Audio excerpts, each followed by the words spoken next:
now we are going to discuss the question given in our exercise from the NCERT book. So the first question given in the form of multiple choice question, and the question is which of the following is a plant hormone. First question given as multiple choice, which of the following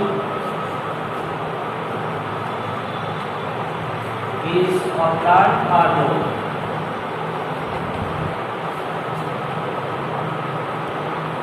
Okay, so the option given are insulin, thyroxine,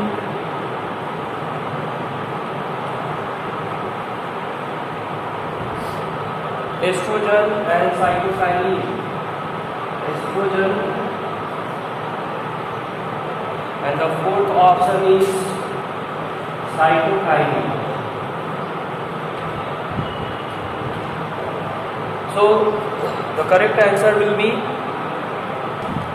the first three options are the name of animal's hormone. Okay, while the last one, which is the cytokinin, it is a plant hormone or phytohormone, cytokinin, and we have discussed the cytokinin under the category of growth promoter. Okay, there are three growth promoter: auxin, gibberellin and cytokinin.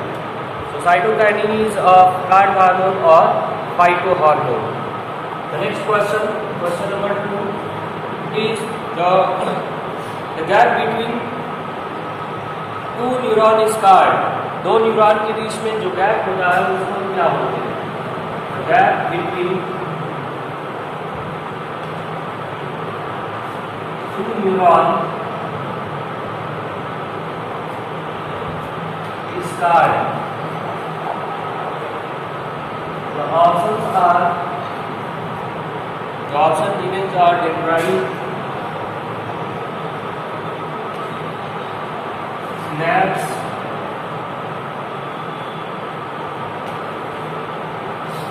axon, and D, impulses. There are four options given here: dendrite, synapse, axon and impulses. So the correct answer will be known as synapse. Okay, the correct answer will be the synapse. It is the microscopic junction between the two neurons through which the impulses transmit in the form of neurotransmitter. So the answer of the first question is the cytokinin. The second question answer is the synapse. Now the next question: the brain is responsible for. Question number 3: the brain is responsible for.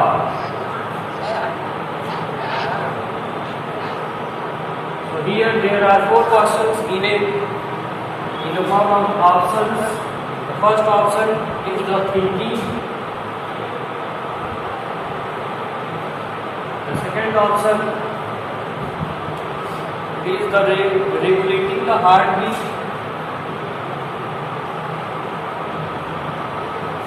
Regulating the heartbeat.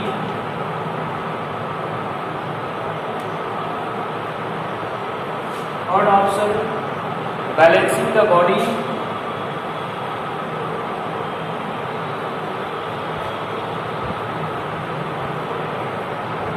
And the last option, all of the above. All of the above. Okay. Question: the brain is responsible for. It means here from the question it is asked the function of brain. So there are four options. First is thinking, second regulating the heartbeat, third balancing the body, and fourth option all of the above. So the correct answer will be, the correct option is the all of the above, because the brain, some part of brain it is involved in thinking, some part of brain regulating the heartbeat. Heartbeat जो है कौन regulate करता है, कौन से part of brain? Brain का जो part होता है जो हार्ट बीट रेगुलेट करता है, that is medulla oblongata. Involuntary action को रेगुलेट करने का काम करता है। Balance of the body it is regulated by the cerebellum. Cerebellum से ये रेगुलेट करता है। हार्ट बीट जो है इनवॉलंटरी एक्शन है, तो जितने भी इनवॉलंटरी एक्शन है they are regulated by the medulla region, which is also known as medulla oblongata, and the thinking is done with the help of the cerebral part. Cerebrum is involved in the thinking mechanism of the brain. So all of the above option is correct. Now the next question, what is the function of receptor in our body? Question number 4, what is the function of receptors in our body? हमारी body में receptors का क्या function होता है? And one other question is also added here. Think of situation where receptors do not work properly. तो इसमें आपको एक सिचुएशन थिंक करना है। Think of the situation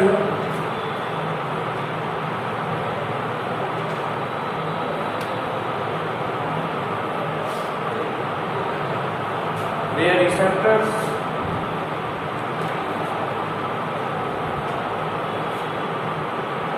do not work properly. Okay.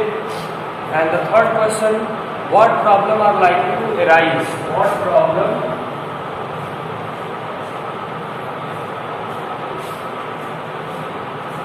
are likely to arise?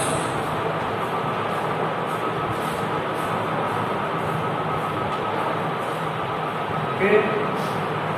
So here the question, what is the function of receptor in our body? तो body में जो है रिसेप्टर का फंक्शन क्या होता है?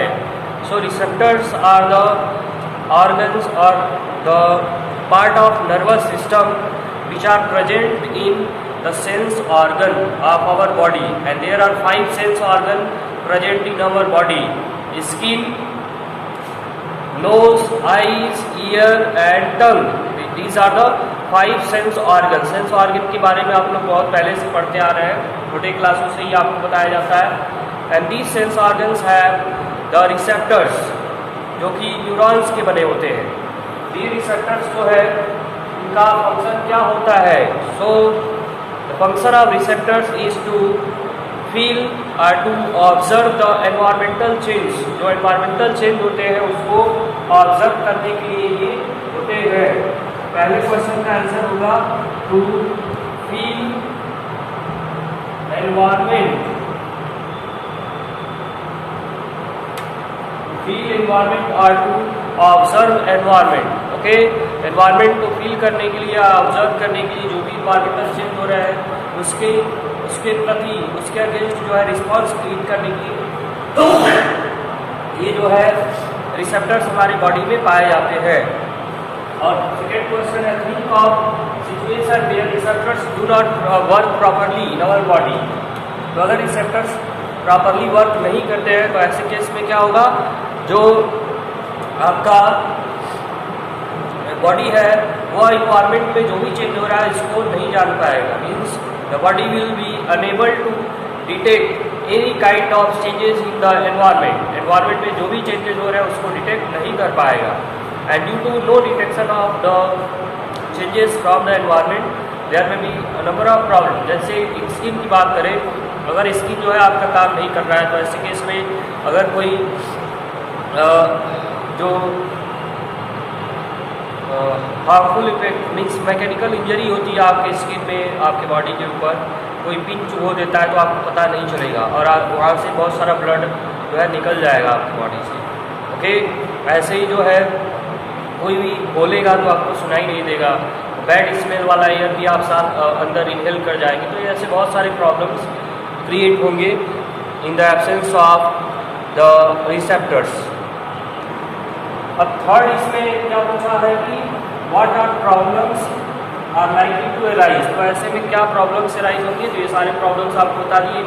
जैसे अलग अलग रिसेप्टर्स को लेकर आप प्रॉब्लम्स बता सकते हैं। जैसे मान लीजिए हम रिसेप्टर्स को 6 कैटेगरी में डिवाइड किए थे, photoreceptor, phonoreceptor, gustatoreceptor, olfactory receptor and tangoreceptor and thermo receptor.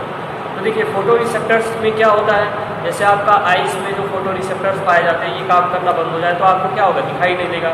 We are unable to see, okay, we will unable to see if the receptors of our eyes becomes not work properly. तो ऐसे में भी problem. दूसरा जो है photo receptors में क्या होगा, if the receptors of our ear will not work properly, so we will unable to hear the things or hear the sound properly, कोई भी साउंड जो है हम प्रॉपरली सुन नहीं सकते हैं। तीसरा आपका क्या होता है, गस्ट्रेटो रिसेप्टर जो कि टंग होता है, तो टंग से क्या होता है, टेस्ट होता है। तो ऐसे केस में due to not working properly of gustatoreceptor और our tongue, so there will be lack of taste of anything that we eat by our tongue, तो किसी भी चीज़ का टेस्ट हमको नहीं पता चल पाएगा। उसके बाद जो है नोज ऑल्फैक्टरी रिसेप्टर है, तो in the not proper functioning of olfactory receptor in our nose we will not able to smell the or we will not able to distinguish the bad as well as good smell, bad और good smell को हम distinguish नहीं कर पाएंगे, तो ऐसे में bad smell आपके बॉडी में चला जाएगा। ऐसे ही आपका स्किन है, तो स्किन से भी जो प्रॉब्लम्स क्रिएट होंगे, थर्मो रिसेप्टर और ये टैंगो, दो तरह का रिसेप्टर होता है। मीन्स अगर स्किन वर्क नहीं कर रहा है अच्छे से रिसेप्टर के फॉर्म में, तो ऐसे केस में क्या होगा, we can not distinguish the coldness as well as warm environment. So due to enabling the detection of warm and cold environment, we will not survive properly. ऐसे केस में हमारी बॉडी जो है सर्वाइव नहीं कर सकती है, क्योंकि हमारी बॉडी क्या होती है, वार्म ब्लडेड होती है। It can not change its temperature according to the atmospheric temperature, so we have to maintain the constant temperature. तो टेम्परेचर जो है कैसे मेंटेन होता है, इसके लिए जो है हम अपने बॉडी को एनवायरमेंटल चेंज से अकॉर्डिंग चेंज करते रहते हैं, तो जब पता नहीं चलेगा तो ऐसे में प्रॉब्लम क्रिएट होगा। और टैंगो रिसेप्टर्स की बात करें, तो जब भी कोई टच करेगा या मान लीजिए कोई इंसेक्ट है जो बाइट कर रहा है, तो उससे आपका पता नहीं चलेगा स्किन में बाइटिंग हुआ है। So in that case the poison of the insect और may be the worms may enter in our blood and we cannot find out, so there may be a number of problems। तो इस case में बहुत सारे problems create हो सकते हैं। तो ये जो है ओवरऑल एक्सप्लेनेशन इस क्वेश्चन का था। अब नेक्स्ट क्वेश्चन की बात करते हैं, question number 5, draw the structure of neuron and explain its function. So structure of neuron और इसका फंक्शन आप लोग जो है अच्छे से पढ़ चुके होंगे, आपको सिलेबस जब एक्सप्लेन किया गया उसी समय बताया गया। ओके, तो न्यूरॉन में दो पार्ट होते हैं, एक होता है साइटॉन और सेल बॉडी, और दूसरा होता है एक्सॉन। साइटॉन में साइटोप्लाज्म होता है और उसके अलावा डेंड्राइट्स पाए जाते हैं जो लव इम्पल्स को रिसीव करते हैं, और एक्सॉन एक लंबा सा इलॉन्गेशन होता है, ओके, प्रोजेक्शन होता है फ्रॉम द साइटॉन, और उसी लॉन्ग प्रोजेक्शन को ही हम एक्सॉन बोलते हैं, जो एंड होता है इन नर्व एंडिंग। ओके, दूसरा जो आपका फंक्शन की बात करते हैं, तो फंक्शन ऑफ न्यूरॉन क्या होता है, the transmission of impulses from one part of body to another part. Impulse means the messages. Okay, the next question, how does phototropism occur in plant? तो ये क्वेश्चन नंबर 6 है, how does phototropism occur in plant? Plants में phototropism कैसे होता है? So phototropism in plants it is occur due to the elongation of cell. Cell की elongation की वजह से होता है, and this elongation of cell is stimulated by the hormone which is known as auxin. Auxin जो है phototropism को promote करने का काम करता है। ये कैसे प्रमोट करता है? By cell elongation process. Okay, ये क्लियर हुआ आपको? अगला क्वेश्चन है, which signal will get disrupted in case of spinal cord injury? Okay, spinal cord injury के केस में कौन सा सिग्नल जो है डिस्टर्ब होगा आपका? इसमें इसका आंसर कोई बता? So in the case of spinal cord injury there will be the process of reflex action will be disturbed, क्योंकि स्पाइनल कॉर्ड से जो है ये आपका जो रिफ्लेक्स एक्शन होते हैं वो कंट्रोल होते हैं। तो ऐसे केस में अगर स्पाइनल कॉर्ड इंजरी होगा तो आपका रिफ्लेक्स एक्शन वो नहीं पाएगा, प्रॉपरली वर्क नहीं करेगा। और रिफ्लेक्स एक्शन जो है बॉडी के लिए बहुत ही ज़रूरी होता है, because reflex action is responsible to deal with the emergency situation by our body. ये हमारे बॉडी को इमरजेंसी सिचुएशन से डील करने में हेल्प करता है, ये नर्वस सिस्टम का पार्ट। और एंडोक्राइन का जो पार्ट होता है जो इमरजेंसी सिचुएशन से फेस डील करने में हेल्प करता है, दैट इज एड्रेनलिन हार्मोन। तो नर्वस सिस्टम में आपका रिफ्लेक्स एक्शन हेल्पफुल होता है। अगला क्वेश्चन है question number 8, how does chemical coordination occur in plant?